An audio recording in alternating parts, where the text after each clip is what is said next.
깨와꾼 또 양달라마당 달매치기 빨랄롱제칭 사단란기 연대도 도저히 창기고 옴따레 뚜따레 뚜레서 옴따레 뚜따레 뚜레서 옴따레 뚜따레 뚜레 소하.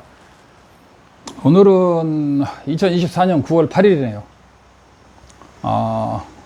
다음 주가 추석이라서 오늘 사실상 추석 법회라고 하면 어쩔지 모르겠네요. 그래서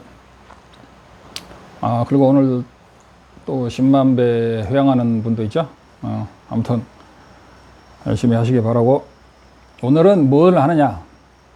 금강경이 아니죠. 지금 금강경을 17품 시작해놓고 지금 수도하고 있는데, 오늘은 제가 사람들이 궁금해하는 티벳 불교 하면은 여러 가지가 있는데 그 중에 대표적인 것이 중론이죠. 그러나 중론의 뜻이라든가 전체적인 내용을 모르고 그것이 왜 화두를 하는데 도움이 되는지 모르는 사람이 너무 많죠. 저도 전혀 몰랐죠. 저도 티벳 인도에 가서 이제 처음부터 하나부터 열까지 다 새로 배웠기 때문에, 그래서 이제 중론이 뭘 하며 중론에서 가르치는 오리지널, 중론에서 그 용수보살이 가르치는 화두는 어떤 것인가, 그리고 어떻게 공부를 하는 것이며 어떻게 마무리가 되는 것인가에 대해서 오늘 하루 만에 중론은 예비 과정이 10년이고 본 과정이 3년이죠. 지금 계륵바에서. 근데 전자님께서 본 과정을 4년으로 늘리시겠다고 합니다. 그러니까 14년 과정이죠. 14년 과정을 제가 14분 만에 마치겠습니다. 14분 만에 맞춰보도록 하겠습니다. 약간 조커를 14분만 마친다는 것은 조커를 약간 조커적인 이야기인데, 아무튼 오늘 안에 이 중론의 개괄 전체 내용이 뭐이며 핵심이 뭔지 그걸 바로 말하고, 그 다음 어떻게 구성되어 있으며 여기서 의도하는 바가 뭔지를, 한국 사람들이 원하는 게 그걸 거예요. 1품, 2품, 3품이 중요하고 18품이 중요하고 24품이 중요하고 22품이 중요하다 하는데, 사실은 전자님께서 그렇게 말씀하시지만 사실은 1품만 알면은 나머지는 다 알게 돼 있고 5품을 알아도 나머지를 다 알게 돼. 우리가 사람을 잡아 당길 때 옷에 어디를 잡아서 끌어도 그 사람이 다 딸려오는 것과 마찬가지로 중론은 한 품만 마스터를 하면 나머지는 다 알게 돼 있어.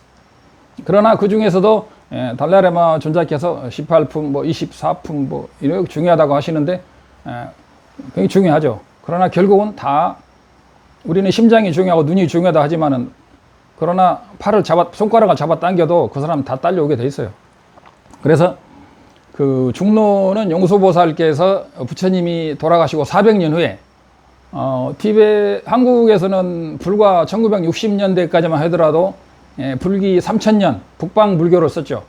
근데 그 1965년에 우리가 옛날에도 이야기 많이 했죠. 그 미얀마인가 태국인가 가가지고 세계 불교자 협의회에서 불기를 북방하고 남방하고 합쳐버렸어요. 그래서 남방은 그대로고 북방만 500년이 줄어들어가지고 북방이 2500년으로 지금 불기가 줄었는데, 전통적으로 북방 불교는 불기가 3000년이 넘죠.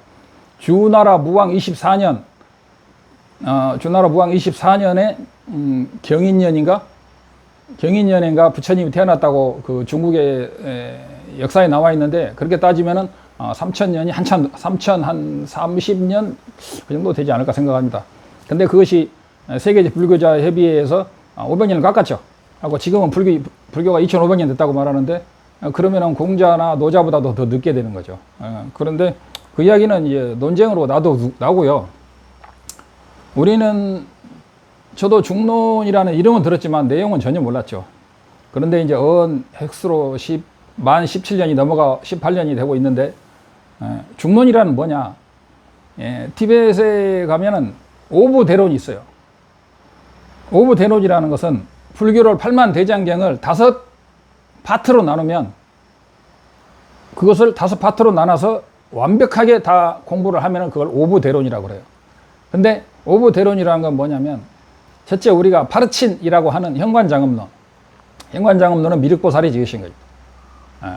미륵보살이 못 깨달았다고 누가 말할 수 있어요. 그리고 미륵보살은 앞으로 54억 년 후에 부처님으로 오시는 분이고, 이미 성불하셔서 지금 도솔천에 계시지만 이미 성불하셨다고 봐야죠. 미륵불이라고도 하잖아요.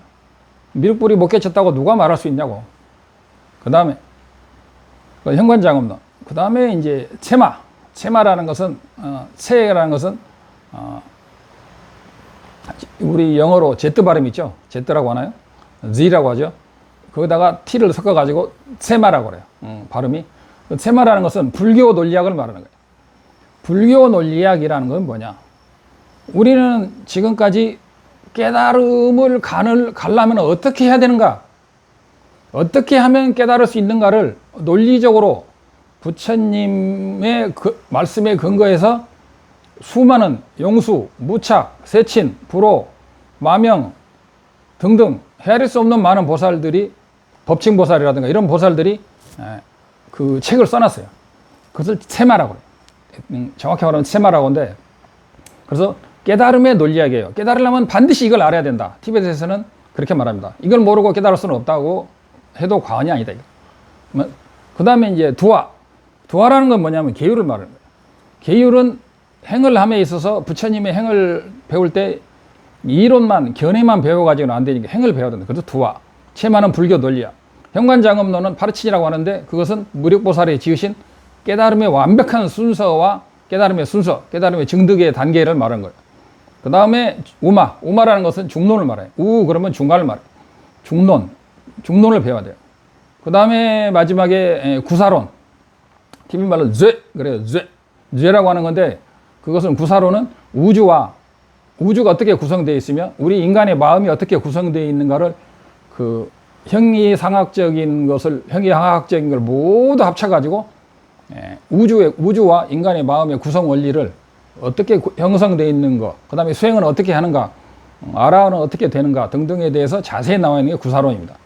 이 오부대론을 마스터해야 되는데 지금 보통 우리 갤룩바에서는 17년 내지 18년 하고 있습니다. 그래서 이걸 마쳐야 되는 겁니다. 그래서 이제 그 중에 중론은 뭐냐면 불교의 눈이다, 이거 눈. 견해다, 이거예요. 그래서 우리 한국에서는 그 화두를 통해서 깨치는 것이 굉장히 중요하기 때문에 그리고 또한 불교의 눈이라, 사람이 몸이 천냥이면 눈이 900냥이라고 그러잖아요. 그래서 눈이 중요하다, 이거예요. 그래서 제가 한국인들이 좋아하고 또 저도 관심이 많고, 그래서 저는 초지일관 중론을 위주로 모든 강의를 하고 있습니다. 왜냐? 중론을 하려면 현관장엄론의 수행의 단계와 증득의 단계, 방법을 자세히 알아야 되고, 중론을 하려면 또 두화, 계율도 배워야 되고, 구사론도 배워야 되고, 그 다음에 체마, 불교 논리학도 다 배워야지, 견해만, 아무리 눈이 좋아도 팔다리가 없는 사람은 굉장히 살아가기가 팍팍하죠. 그러나 너 팔 2개가 없을래, 눈이 없을래 하면은 사람이 아마 팔 2개가 없이 산다고 하는 사람이 많을 겁니다. 그만큼 눈이 중요하죠. 그래서 오늘은 불교의 눈, 불교의 정견이라고 하는 중론에 대해서 오늘 하루 만에 끝을 내겠습니다. 끝을 내겠단 말은 이런 오부대론, 불교의 8만 대장경의 5파트 중에 불교의 눈이다, 이거죠. 중론은. 그리고 눈이면 그것과 연관된 그 중론에서 의도하는 바가 무엇인가, 그 다음에 중론에서 말하는 화두 드는 법은 무엇인가, 이런 게 해서 간단하게 하겠습니다. 그래서 중론을 하려면 그래도 귀경계, 처음에 들어가는 귀경계, 귀하고 공경하는 귀경계는 한번 읽어야 됩니다. 그런데 이것도 티벳말로 읽지 않고 한글로 그냥 읽겠습니다. 제가 참고로 하는 것은 중론 원문만 있는 거예요. 원문만 있는 것을 위덕대학교 이태승 교수가, 이태승이라고 저도 처음 알았어요. 위덕대학교 이태승 교수가 번역한 근본중성이라는 것은 본문만 있는 거예요. 입행론처럼 해설이 하나도 없고 본문만 딱 해석해 놓은 거예요. 그러니까 저 같은 사람이 보기 너무 좋죠. 그래가지고 이렇게 짧게 해놓고, 저는 이것도 기니까 목차만 요약해 놓은, 목차만 석장으로 요약해 놓은 이 목차를 보고 저는 강의를 하겠습니다. 그러나 처음 들어갈 때 귀경제는 외워야 됩니다. 그래서 불멸이며 불생이며, 이게 제일 처음에 중론의 제일 첫 단어가 불멸이에요. 티벳말로 각바메바, 깨메바는 불생이다, 이거. 근데 우리는 불생불멸이라고 하는 건 틀린 거예요. 불멸 불생이다. 그리고 이분은 산스크리트를 원본으로 해서 번역을 했기 때문에 상당히 번역이 괜찮은 것 같아요. 그래서 내가 이걸 할 수는 없기 때문에 이분이 한 것을 참고로 하겠습니다. 불멸불생이며 부단불상이며, 이게 앞에도 불단이 먼저 와요. 불상부단이니까. 부단이며 불상이다. 단멸도 아니며 영원히 상주하는 것도 아니다. 불일불이 하나도 아니며. 근데 그 앞에가 뭐가 있냐면 불멸불생이란 강기 땐찡 델와르중 이 말이에요. 근데 처음에 불멸이 아니고 강기, 연기로 이루어진 일체 법은 그래요. 그러니까 연기로 이루어진 일체 법은 그걸 꼭 이것이 꼭 들어가야 돼요. 일체법은 연기죠. 일체법은 연기인데 연기로 이루어진 일체법은 불멸이며 불생이며 불단 불상이며 불일불이.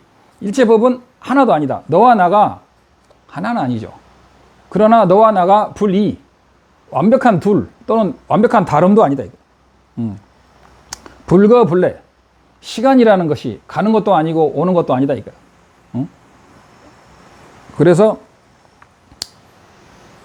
이것을 죽음에 비유하면은 죽음과 삶이라는 것이 실존하는 것, 실제적으로 존재하는 건 아니다라고 말할 수 있는데, 이렇게 말하면 어떤 사람은 죽음도 삶도 본래 없는 것이라고 말하는데, 그것은 잘못하면 인과를 무시하는 어리석은 견해에 빠질 수가 있죠. 그러나 중론에서 말하는 불거불례는 가는 것도 없고 오는 것도 없고 생사도 없다라는 것은 그렇게 간단한 뜻이 아닙니다.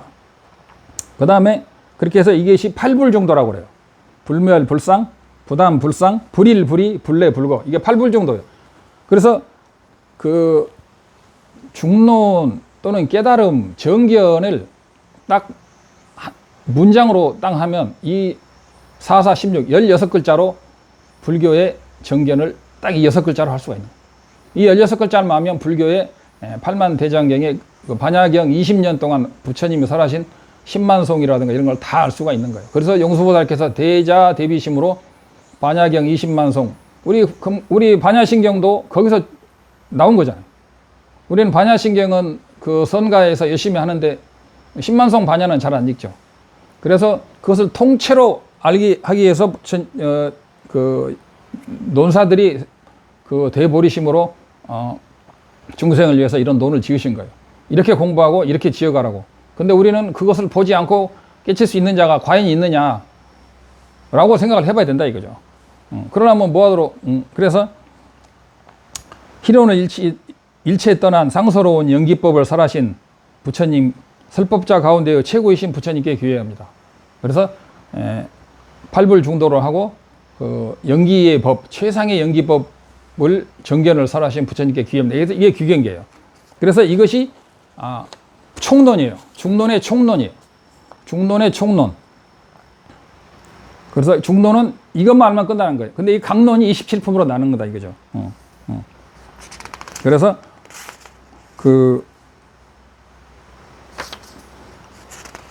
그래서 일품 중에서도 이것이 중론은 이제 총론이 있고 27품이 있는데 27품이 445사구계가 445개가 있어요.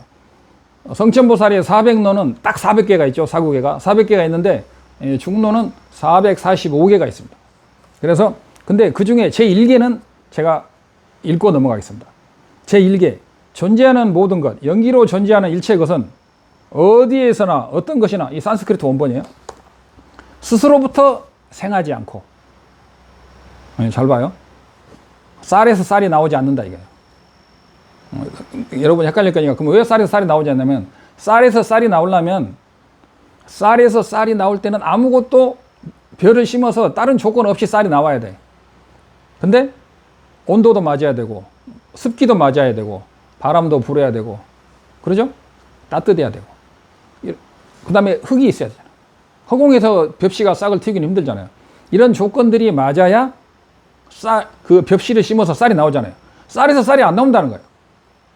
쌀 아닌 수많은 조건이 맞아야 쌀에서 쌀이 나오는 거예요. 이게 벽씨에서. 그래서 자기로부터 나오는 건 없다. 근데 우리는 1초 전에 이게 10년 전에 내가 지금의 나라고 착각하는데, 이제 그런 이야기도 나중에 하고. 그래서 다른 것으로부터도 온 건 아니다. 그래서 어떤 새싹이 나올 때 외부 요인으로부터 왔느냐 할 때, 이게 굉장히 어려운 말이에요.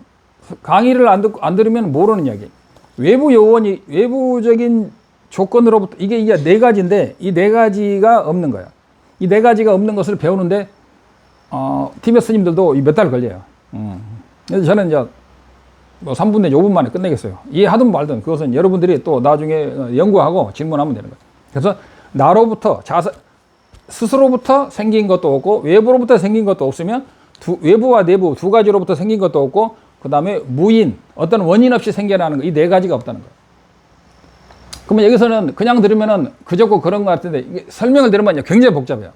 그러나 그걸 최대한대로 줄여서 하면 나로부터 생기는 것이 없다는 건 상의했죠. 외부로부터도 마찬가지예요. 이게 나로부터 할 때 여기서 나는 독립적인 나로부터를 말해요.